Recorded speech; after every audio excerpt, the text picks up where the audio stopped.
to Salam Media Highlights with myself, Salailo Makwidiri, and we're going to be having a rather interesting conversation, a conversation that is happening in the face of an ongoing violence and genocide and devastation of proportions that are never seen before against the people of Gaza.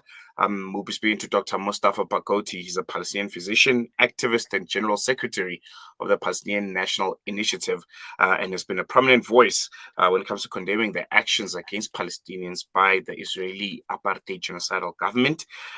His recent statements and writings have highlighted the systematic nature of the assault on Gaza and drawing international attention and calls for accountability. And today, right here on Salam Media, we're honored to have Dr. Barghouti with us to discuss the current situation in Gaza, the implications of the recent UN findings, and just the broader context of Palestinian resistance and survival, and also just chat about himself a bit, get a bit of background about himself and him coming down to South Africa for, I think, a really, really interesting event that will be happening later on. Dr. Barghouti, thank you so much for joining us. Really appreciate you giving us your time. And Assalamu alaikum. How are you? Walaikum salam. Thank you. Thank you. I am glad to be with you and with the people of South Africa. No, the pleasure is all ours. I think we can kickstart the conversation, before we delve into the current genocide, the current crisis that is on everyone's lips and everyone is fully engaged with. To share a bit about, yourself, your early life, and get, a bit of background for South Africans who might not be familiar with your work, and ultimately, what inspired you to pursue a career in medicine and ultimately being involved in Palestinian activism. Well, it's a long story, but to make it short, maybe I should say that in 1967, when the Israeli army attacked us and occupied the West Bank and Gaza, after occupying most of Palestine, I was only 11 years old, and at that time, or 12 years old, and at that time, I saw the horror of the war. I was in the scouts, and they called on us, although I was quite young, to join the first aid teams. We were given 2 hours training and sent to the field. And then I saw for the first time in my life people dying. I saw injuries, I saw blood. And maybe this was very motivating to me to go in the direction of medicine for two reasons. First of all, I thought this would be a very good way of spending my professional life alleviating suffering and saving lives. But also because I thought that if you are a medical doctor, you can do your job even if you are in prison. Nobody can stop you from doing your humanitarian work. And that's why I went into medicine. But that idea of first aid training remained in my brain. And after I graduated, I founded with some other colleagues a very important organization called Palestinian Medical Relief Society, which is a voluntary medical health organization. More than 45 years ago, we established it, and it became the most important medical non-governmental organization in Palestine. And talking about first aid training, during the last 10 years, we've trained 86,000 young people in first aid in Palestine.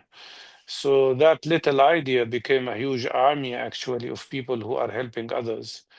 And since then, I've been, of course, active politically in student movement. And later, when I came back to Palestine, we played a very important role in the first Intifada in helping the people to steadfast and survive the Israeli oppression. And I learned a lot about other people's struggle, and maybe including South Africa. I came especially here before to learn about your struggle against apartheid. And I think what Palestine is subjected to is nothing but a system of much worse apartheid than what you are subjected to. And I remember once Ronnie Casrels, the well-known South African struggler who visited us, and when I said in a press conference, this is a system of apartheid like we had in South Africa, he corrected me and he said, no, no, no, this is much worse than the apartheid in South Africa. And it is truly much worse. What we are subjected to now is a combination of genocide, collective punishment, including starvation of people, and a system of ethnic cleansing. Not mm, only that Israel ethnically cleansed our people in 1947 and 48, 70% of our people were ethnically cleansed, including, by the way, 70% of the population of Gaza.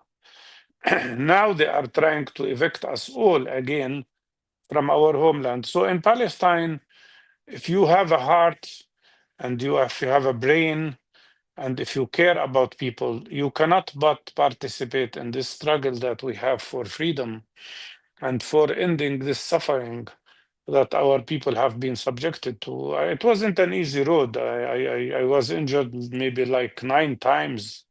mm, Much of these injuries happened while I was trying to lead nonviolent actions and demonstrations against the oppression.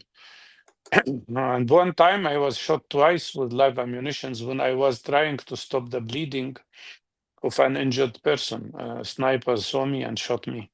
But that never changed my opinion or determination.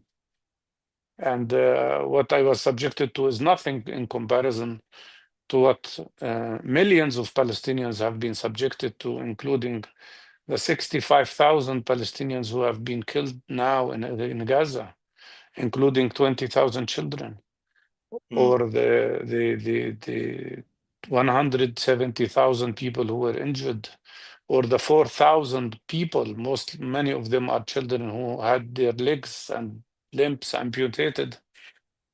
It's a grand suffering. Nothing is, I mean, I don't think the world has seen any Holocaust like this since the Second World War. And it mm, is happening this time in front of the eyes of the whole world. And I want the South African people whom we supported all the time in their struggle for freedom, and we celebrated your victory. I want the South African people to know the reality and not to allow the Israeli propaganda and the Zionist propaganda, and some, unfortunately, I have to say, of the Zionist evangelist propaganda to deter them or deprive them from knowing the truth and reality about the suffering of the Palestinian people. All we want is to be accepted as equal human beings and as people who have freedom mm, and mm. have rights like everybody else. No, most definitely. If there's one aspect that I don't think is documented enough when it comes to Palestinian resistance, is how it looked like before the 1987 uprising. It's there's so much emphasis on 1987 that there's not a lot of information or maybe discourse around Palestinian resistance before that. Would you maybe, for the benefit of our listeners, just paint a picture of that moment before the 1987 uprising, and what it looked like? You mean the Palestinian struggle before 87? Yes, yes. Well, Palestinians have been struggling since 100 years because with the beginning of the Zionist movement, the Zionist movement is nothing but a settler colonialism happening in the 20th and 21st century. Like the settler colonialism you had in South Africa. But the difference here is that the settlers who came to Palestine claimed there are no Palestinians. And the difference is that in your case, you were exploited, you were oppressed, you were subjected to apartheid, but they didn't kick you out of your country mostly. In our case, they oppress us, they ethnically try to cleanse us as well. And that's what they did in 1948, and that's what they are trying to do now. So from the end of the 19th century up till now, Palestinians have been struggling to stay in their land, to prevent the Israeli theft of their land. When Israel was established in 1948, it was established on a land that was 82% Palestinian. It was belonged to Palestinians. Now it's only 3.5%. Israel confiscated all of that land from the Palestinians or took it over after displacing its owners. And so it has been systematic, but Palestinians never stopped struggling. They had a revolution in 1929. They had a huge revolution in 1936, which lasted for 3 4 years. They had lots of struggle in the 40s, and especially during the war in 1948, when they were displaced from their land. And then later, they were conducting every form of struggle, not only military struggle, as some people would think, but Mm, most of our struggle was mostly non-violent, and always faced with severe violence from the Israeli side. Even, by the way, Gaza.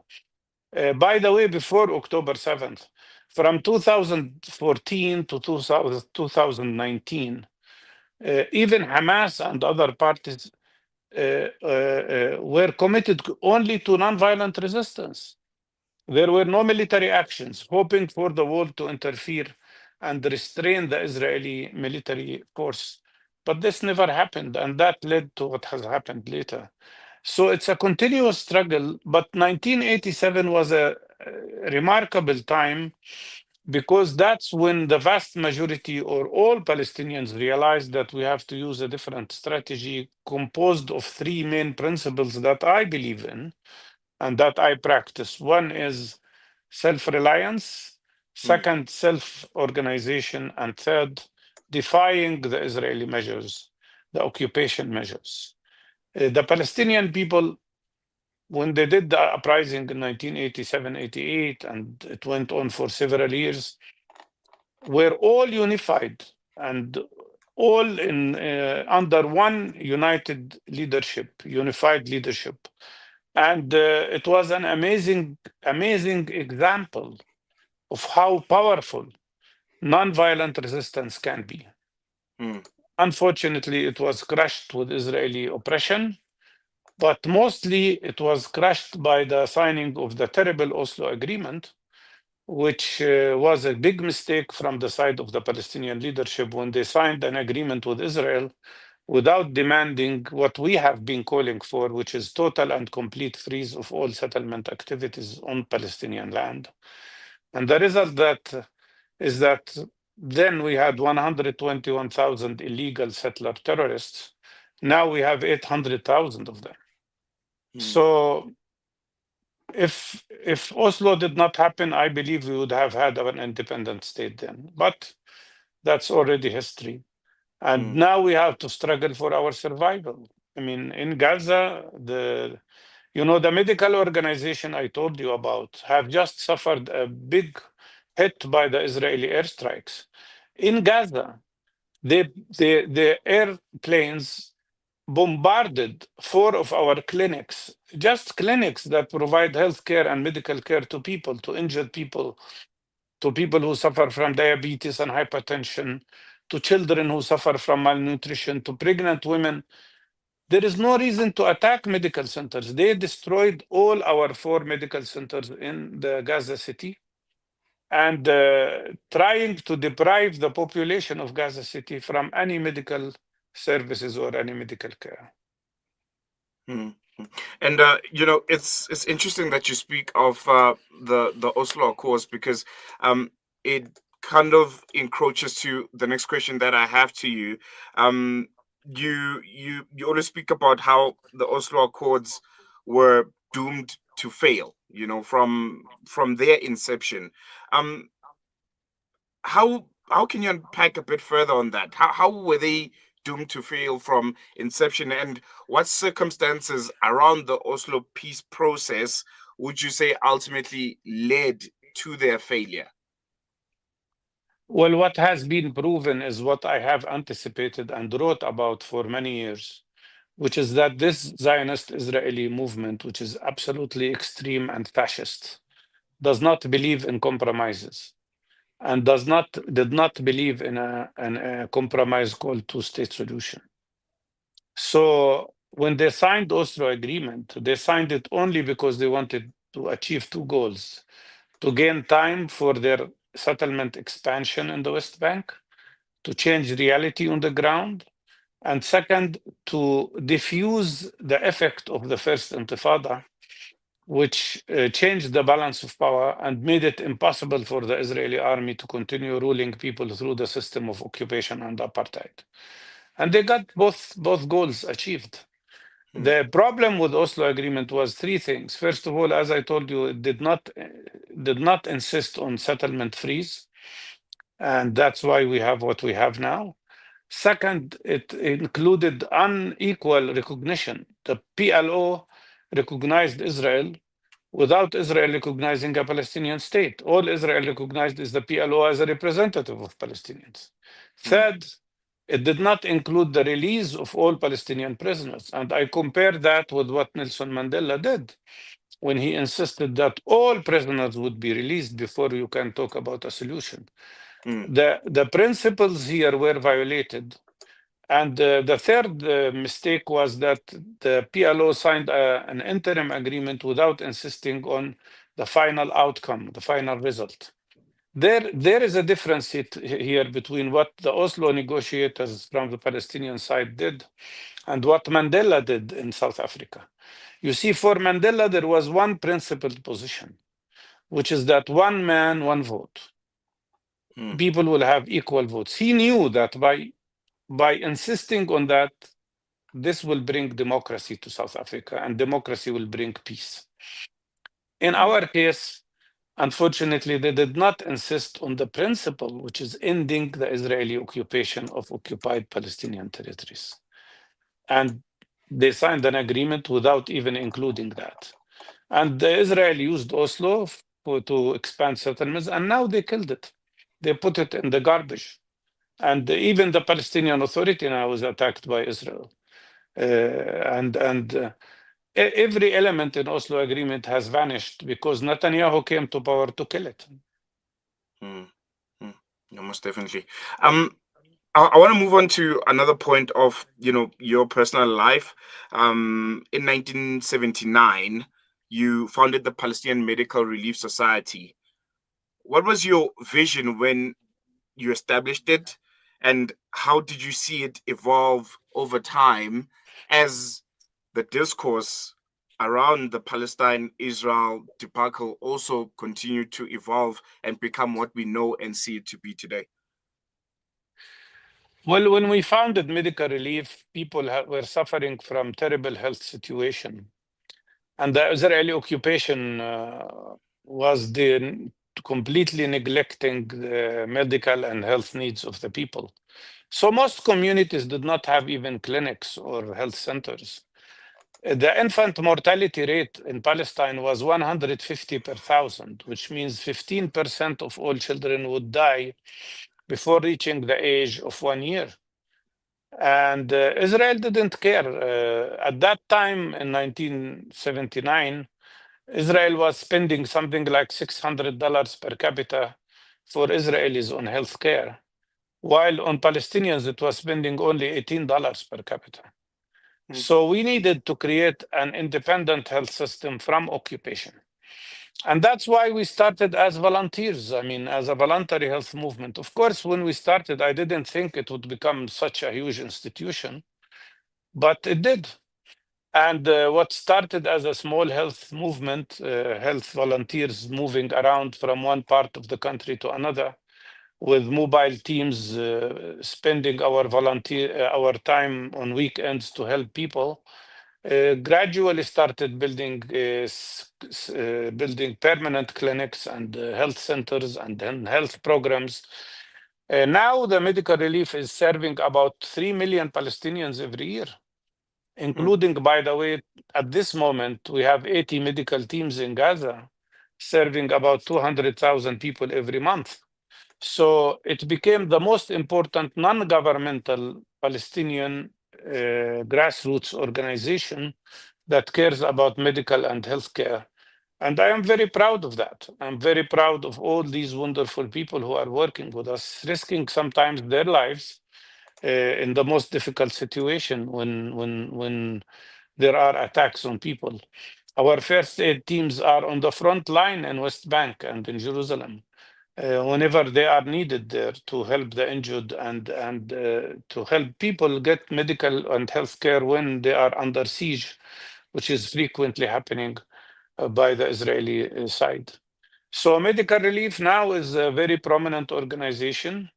I'm so proud of it. It a few years ago it won the award from World Health Organization for best initiatives in primary healthcare, and I hope it will continue to help our people in every possible way, regardless of the fact that Israel has destroyed so many of our clinics now by bombarding them in Gaza. Mm, mm, mm. One thing that's really,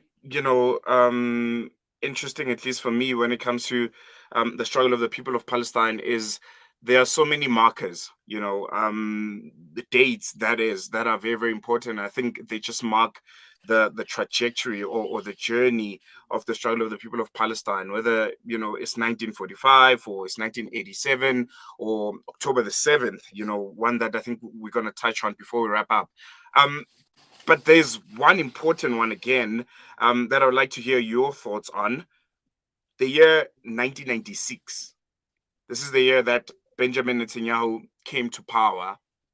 I'm interested to find out for you that moment when you look at it and you analyze it. What do you make of it? Because it ultimately created a ripple effect that led to us seeing the genocide that we're seeing today and the devastation that is in front of everyone's eyes, and we can see. And we can all agree at this point that it is a genocide. Well, in 1996, Netanyahu started his government by declaring that he will build a tunnel under the Aqsa Mosque, undermining the whole mosque, which is the most important holy place for Palestinians, not only in Palestine, but worldwide. And during that process, there was a small intifada in response, and he pushed his army to attack Palestinian cities. I remember that was the time when I was shot and injured by a sniper while I was treating an injured person, because Netanyahu sent his helicopters to bombard us and his tanks to attack people who are already under occupation. And since then, he made his way to prevent any possibility of reaching peace or reaching a possibility of a compromise. So 96 was the turning point in Israeli policy, because in that year, Netanyahu started to get support from the larger Zionist movement, which practically started to expose its reality and its real intentions of total displacement of all Palestinians from Palestine, saying that Palestinians should go to Jordan or somewhere else. And that was the time when the Zionist movement started to talk again about its old dreams of larger Israel, or Great Israel, as they call it, which would include not only annexing the West Bank and Gaza Strip and East Jerusalem, but also the Golan Heights and two-thirds of Syria, all of Lebanon, all of Jordan, half of Iraq, half of Saudi Arabia, all of Kuwait, and half of Egypt. And they don't shy talking about that. Recently Netanyahu was asked about that, whether Greater Israel is his vision, and he said yes. The Israeli soldiers now committing genocide in Gaza put on their soldiers the map of this Greater Israel. So two things happened. Zionist movement exposed its reality and uncovered the fact that all their talk about peace and coexistence was all just propaganda to make it easy for them to get to the point they have gotten to. But also, the nature of the Zionist movement changed, especially in the last years, because it became fascist, led by fascists. Smotrich calls himself a fascist homophobe. Ben Gvir wants to eliminate all Palestinians. And Netanyahu himself have exposed his reality now by talking very frankly about eliminating the presence of all Palestinians in Palestine, starting with Gaza. So that's the nature of that historical moment in 1996. According to Oslo Agreement, by the year 2000 or 1999, we should have resolved all major lasting issues, and a final result would have appeared, including dealing with the issue of settlements, borders, security, water, etc. None of that happened because Netanyahu blocked the road. And then Mm, the Israeli public followed him. The problem today is that the vast majority of Israelis support the fascist tendencies and support eliminating Palestinian presence in Gaza and support expansion of settlements in the West Bank. And the majority of Israelis now are against the right of the Palestinian people of a state of their own or their right of freedom. What you see in Israel is unprecedented, except maybe the case of Germany under the fascist Nazi regime, when not only the Nazi regime moved in the direction of fascism, but also the people of Germany at that time. mm, mm. No, very, very important. I want to fast forward to another marker, and I think this one's very, very important. For the sake of time, I think there were others that I wanted to touch on, but I think the one that everyone is interested in right now, especially the younger generation, would be October the 7th. I think there's been a lot of opinions about what really happened on the day, a lot of analysis, but it's always interesting to hear the perspective of a Palestinian about October the 7th and what they made of it. Your thoughts on October the 7th and ultimately what that day represented? Look, October 7th would not have happened if there was a different way of dealing with the nonviolent Palestinian resistance. If Israel responded to Palestinian nonviolent struggle, and I repeat, Hamas committed itself to nonviolence from 2014 to 2019, like all of us. But Israel didn't respond. Their response was shooting more people, killing more people, expansion of settlements in the West Bank, threatening the Aqsa Mosque itself, changing the reality in the Muslim site as well as the Christian sites, trying to impose total Zionist domination and putting Palestinians in the West Bank and Gaza in the most difficult conditions. In Gaza, before the 7th of October, 80% of all young educated people were unemployed. Gaza was deprived of clean water. Sorry, No problem. 94%, 94% of water was polluted or salted to the extent that it wasn't good for human use. Israel deprived Gaza from electricity. People had electricity only 4 or 5 hours a day, and sometimes no electricity whatsoever. Everything was becoming paralyzed. And not to talk about the destruction that Israel caused through its attacks on Gaza in 2008, 2012, Mm, and 2014. And the United Nations declared that by 2020, Gaza will not be a place where humans can live in a normal way. So the situation was getting drastic. What led 7th of October was not the beginning. 7th of October was a result, not a cause. It was a result of the fact that we had, since 1948, ethnic cleansing of 70% of Palestinians, a result of the longest occupation in modern history, of occupation of West Bank, Gaza, and Jerusalem, and the Golan Heights. It was the result of the system of apartheid that we were subjected to.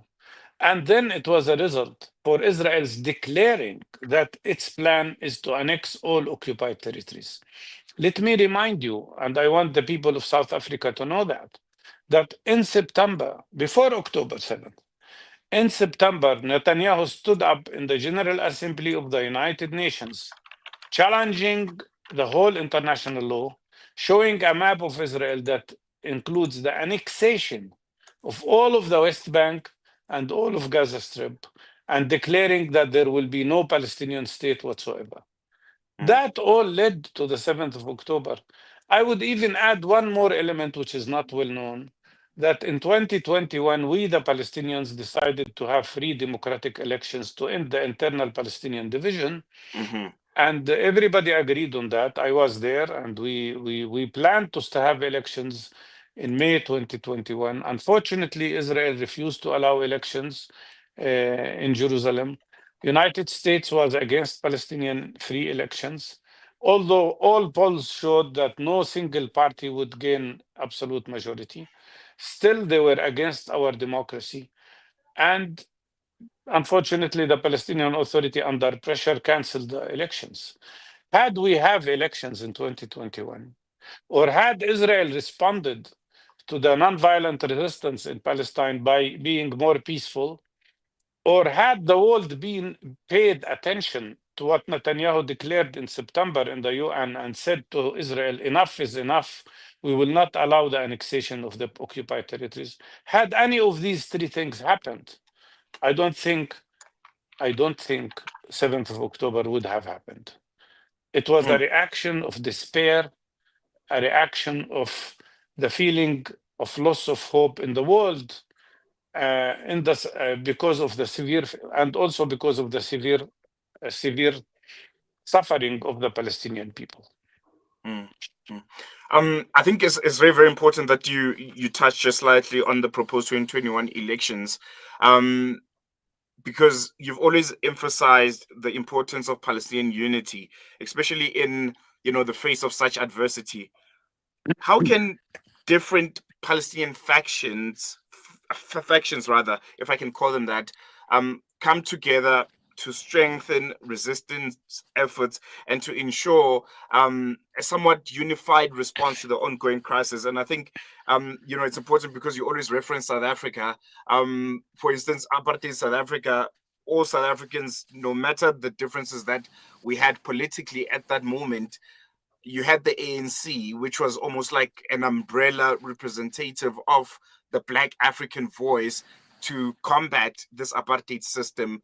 And from the people from outside of Palestine, it almost feels like the Palestinian people are lacking something that resembles an ANC, if I can put it that way. How important is that? The unity and the um, just having different factions of Palestine solidarity made by Palestinians speaking in one voice. We had times when we had also our own ANC, which is the PLO. Hmm. And maybe till in the first Intifada, we had also a unified leadership. I mean, everybody was unified. All it took is just a communique by the unified leadership, and people will just follow. Uh, Unfortunately, we lost all of that when the PLO was unable to bring in all the other groups that are in Palestine, like Hamas and other movements. And I remember our movement is the youngest movement in Palestine. It's called the Palestinian National Initiative. We applied to become members of the PLO in 2005. It took 10 years to get the membership and to become members of the PLO. But for instance, when the executive committee was elected of the PLO, we were excluded, like PFLP and other parties. And that is the approach which weakened, in my opinion, the PLO, because the PLO, we want the PLO to be the sole legitimate representative of the Palestinian people, Mm-hmm. to really resemble the ANC. But the only way to get there is to open the PLO to all Palestinian factions and accept democracy as an internal mechanism that allows people to be in a unified leadership. And that is exactly what is missing. That's why elections in 2021 would have been so instrumental, because then we were going to elect not only the Palestinian president and the Palestinian Legislative Council, But also we were going to elect the new Palestinian National Council of the PLO itself. And this way, everybody can be included. Our party has been always in the avant-garde in promoting the idea of unity.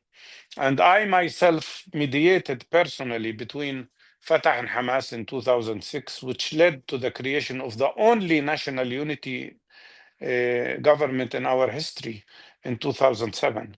Unfortunately, the world besieged it.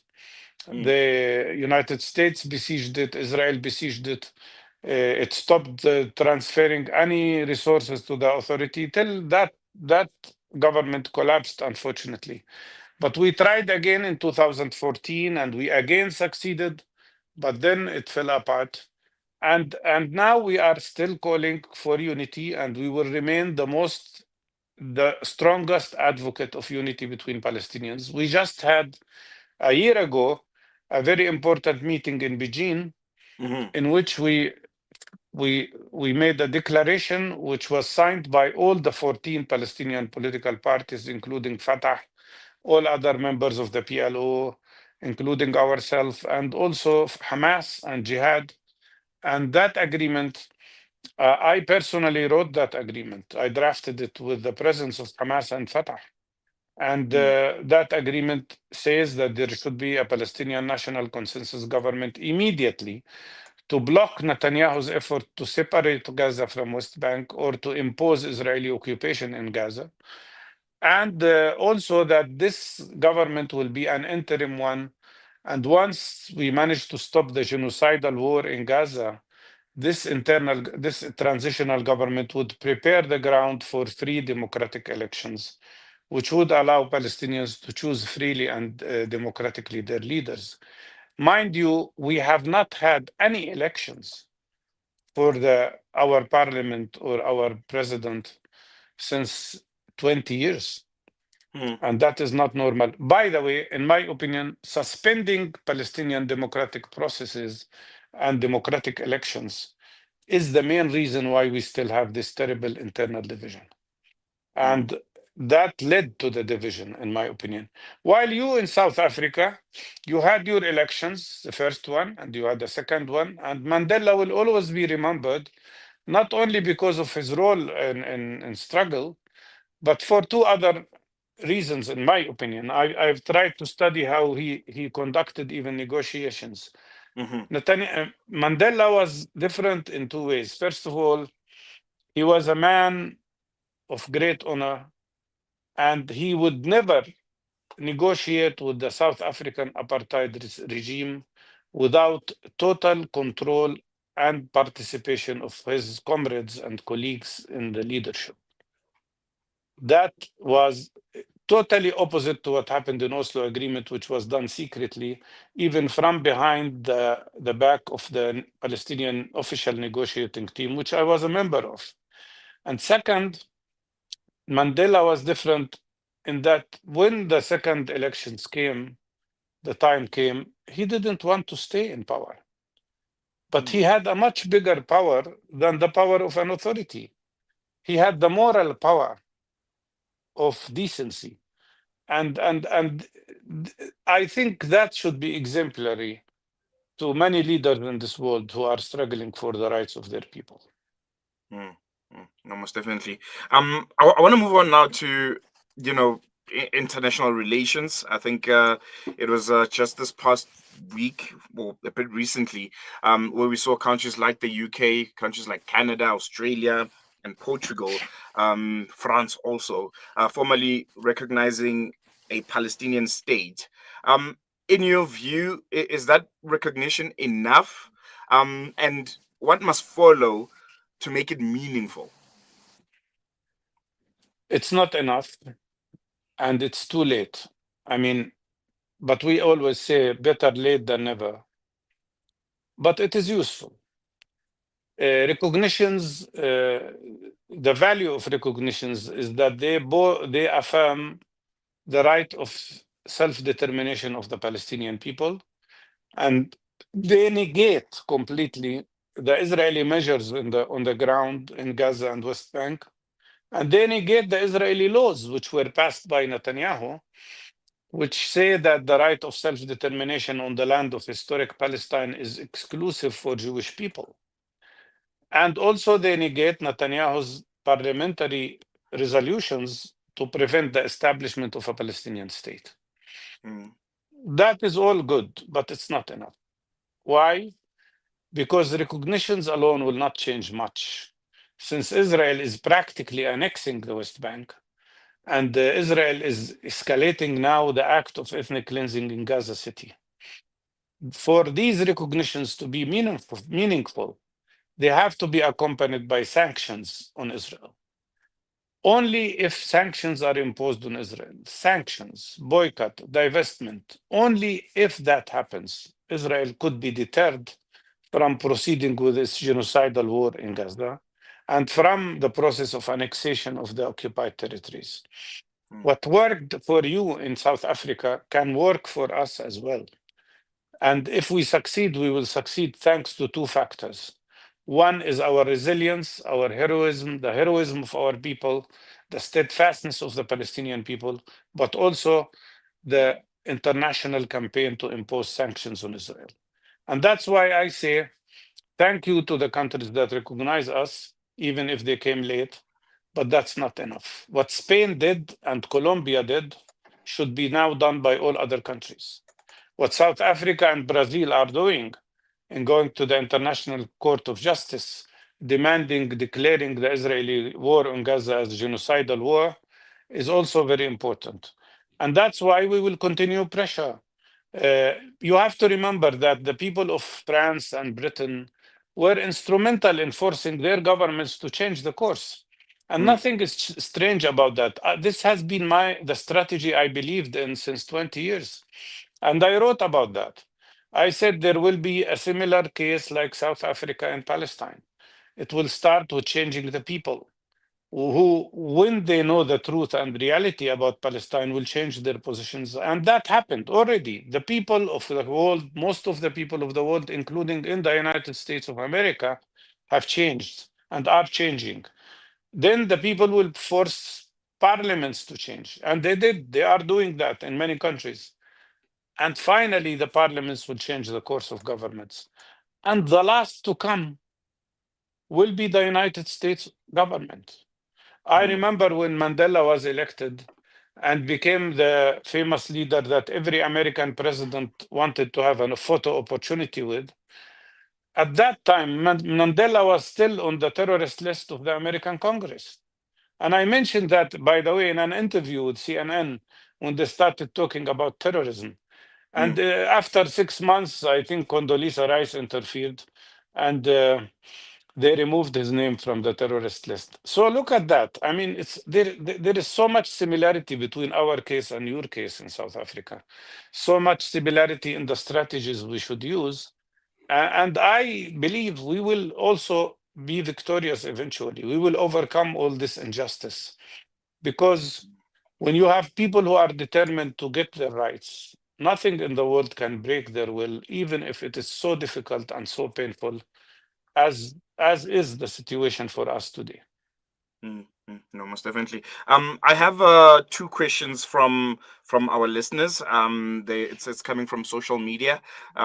One person is asking about your thoughts on the two-state solution, and if it's still feasible, and what do you feel when you see leaders stand in the UN podium and still ask for a two-state solution?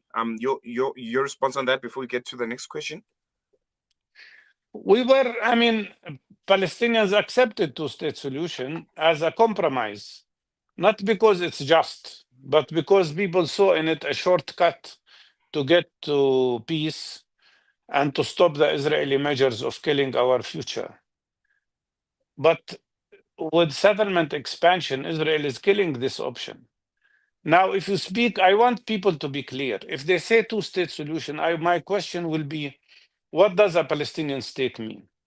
Would it include not only the removal of Israeli occupying power, but the removal of all the 800 settlements from the West Bank? If you don't remove the settlements from the West Bank, if you don't remove the Israeli control of our borders, of our airspace, of our electromagnetic field, of our trade, of our export, of our import, then there will be no state. It will be just a facade. And I don't see Israel is moving in that direction yet. And I don't see countries like Britain and France saying, yes, Israel must remove all its settlements. Hmm. So I don't see Germany recognizing Palestine yet, you understand. But my response also is that since Israel is killing the two states option, there will be only one option left, which is one democratic state with equal rights for everybody, like you have in South Africa. I know you have achieved political freedom, but you haven't Hmm. achieved economic freedom yet. I know you still have a long struggle to go through, Hmm. but you have one political democratic system which allows for changing other things. In our case, in our case, uh, only one democratic state with equal rights for everybody will be the solution. But uh, for Israeli Zionist movement, their response to the fact that there are now 7.3 million Palestinians on the land of historic Palestine versus 7.1 million Jewish Israelis, their response is neither two-state solution nor one-state solution. Their response is ethnic cleansing of Palestinians. That's Hmm. what they are trying to do, and that's what we have to stop. And we will not be recorded in history as the Palestinians who refused the two-state solution. It is Israel which has destroyed or is trying to destroy that option. But in the very beginning, our original goal was one democratic state. And I think what Israel did in Gaza have brought us back to the origin of the problem. That what we face is not just apartheid, not just occupation, but a settler colonial Israeli system, a Hmm. settler colonial system. Without removing the settler colonial system, we will never have real peace in this place. Hmm. Hmm. I want to move on to another question. I'm pretty sure you know of the Global Summit Flotilla, which is currently in international waters. I think it's in the Mediterranean, if I'm not mistaken. We have a question from a listener here. And they're saying, well, they're asking, the Global Summit Flotilla has shared that it has received credible intelligence indicating Israel may carry out violent attacks on the flotilla within the next 48 hours, including the possible use of heavier weapons that could sink boats and cause injuries or fatalities. From your perspective, to what extreme do you believe Israel is prepared to go in attempting to stop or silence such solidarity efforts? I think Israel is criminal, and this Israeli government is not only criminal but fascist as well. And they can do anything to stop the flotilla. They already attacked the flotilla twice in international waters, which is a violation of international law. But at the same time, and by the way, I was on the one of the boats of the first flotillas Mm, in 2010 when we managed to break the siege and reach Gaza 4 times before they destroyed the boat. And I greatly admire and greet all these wonderful people who are now risking even their lives to show solidarity with Palestine. And I know that whatever Israel does, it will not stop them. They used to attack one ship and then two ships. Now you have 50 ships trying to sail to Gaza with very prominent people from all over the world. So Israel is capable of attacking them for sure. I don't think Israel cares about people's lives. You remember that they killed 10 people in the Turkish ship mm. at the time when it tried to reach Gaza. You remember the Marmara ship. The Mavi Marmara, yes, where Yes. 10 Turkish Yeah, residents lost their lives. I remember that clearly, yes. exactly. So Israel will do everything. But now Israel is confronting the world. And now they will confront the Italian and Spanish ships, armed ships that are trying to protect the flotilla and their people on it. So, as you can see, Israel is going down so rapidly as the pariah structure that is hated worldwide because of the policy of fascists like Netanyahu and Smotrich. And I know that whatever they do to the flotilla will only lead to a much bigger flotilla in the future. Inshallah, and I think that's what all of us are hoping for. Doc, you are here in South Africa. I think you landed last night, yesterday, if I'm not mistaken. You're here That's right. for a very important event. I think we're going to put up a poster from our producers there. You're one of the key speakers at the annual Palestine Solidarity and Fundraising Tour. Can you give us a bit more insight on this? You'll be speaking. Former DECO Minister Dr. Naledi Pandor will also be speaking. I think it's going to be a wonderful event. How are you feeling? How are you feeling about this one? Seeing South Africans come out and interacting with them once again. I am very happy to be again in your wonderful country. This might be the fourth or fifth visit for me to South Africa. And I am very much looking forward to this public meeting. We are also trying to raise support and funds for medical purposes, for medical relief and other organizations that work now in Gaza to help alleviate the suffering of the people. But we will have several activities. I hope also to meet with officials here in South Africa. We will have also activities in Cape Town. Jeremy Corbyn will join us on Saturday as well, who's a great leader in supporting Palestine, and many other leaders, including the Lady Pando, which I appreciate so much, and I have so much. I'm really fond of this wonderful woman who have been so powerful in her solidarity with Palestinian people and with Palestine. So I'm looking forward to this event, but I am also very worried because I left Palestine yesterday, and immediately after, the Israeli government declared that they closed the only entrance to our country for people, the Allenby Bridge, which makes me very worried now about going back to my family, to my work, to my people. Not only me, but thousands of Palestinians who are stranded now outside Palestine. Hopefully, we'll have enough pressure from all our friends worldwide to open the bridge again. But my feelings are mixed, of course. And I hope that what we will do here in South Africa will help alleviate more the suffering of the Palestinian people. And I really want to say one word to the people of South Africa. You've been most wonderful in supporting Palestine. We've been comrades and partners in international struggle, and we've been comrades in our fight for human dignity and for freedom.